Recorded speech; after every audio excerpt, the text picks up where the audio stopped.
All right, so today we wanted to talk about if you have kids that are turning 18 or maybe they're already over 18 and you haven't thought about this, but you might want to think about having your kids see Kyle, like I did. Sure. When Jake turned 18, he came to see you and we did a menu of documents for him, including a healthcare power of attorney, which maybe describe that a little bit, and then I'll tell a little story about how useful that was. Sure. I mean, healthcare power of attorney is very easy to explain. It basically says if you are unable to communicate your own healthcare decisions, then you're naming someone to handle this decision for you. If you're married, typically it'd be a spouse, or, just depends on your family situation. You typically want to have an alternate. But yeah, very important. If you don't have a healthcare power of attorney, then you can run into some major issues with the healthcare provider, because there is a statute that allows what they call a surrogate to make healthcare decisions for you.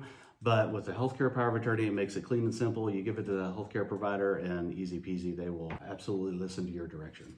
Well, I think it's interesting when you have kids that turn 18, they're still at home, they're still your kids, and you think, I'm still their mom and, I'm in control. But I was glad that we were proactive before Jake went off to college. We did the documents with you, and it turned out, I unfortunately got a phone call that Jake was in the hospital when he was a freshman, and I rushed down to U of A to see him, and he was unconscious at the time, and they did require me to show the healthcare power of attorney to get into his room. They then, when he woke up, asked him verbally for his permission to still continue to talk to me, because they said once he's conscious, he can revoke his power of attorney. But had I not had that and had access to it, which was another key thing, was I luckily got it and took it with me and had it, then I might not have been allowed into his hospital room initially. So I do think, again, you think your kids are still your kids, but once they're 18, as a parent, you do lose some rights. So it's important to protect them and to protect that relationship of you being their advocate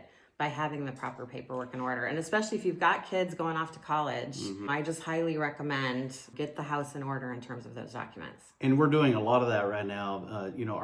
My kids are virtually the same age as your kids, and all of our friend circle all have kids that are going off to college. So I've been doing a lot of that, and it's important to have. So at a minimum, I would suggest doing both a financial power of attorney and a healthcare power of attorney for our kids going off to college. But, you could take it a step further and do the living will and maybe a will or a trust, depending on if they have assets. But at an absolute minimum, I would definitely recommend the powers of attorney. Well, and I think something that was like a nice benefit to that process that he did with you as well is like it was a realization to him, like, I'm 18, I'm an adult. That's right. Like, that's right. This is real life, like doing some grown-up stuff. So I think there's that caveat to it too that's also important for them. So. Absolutely. But thank you for doing that. It came in handy. And advice to all of you out there, make sure you get things in order for your kids that maybe aren't really kids anymore.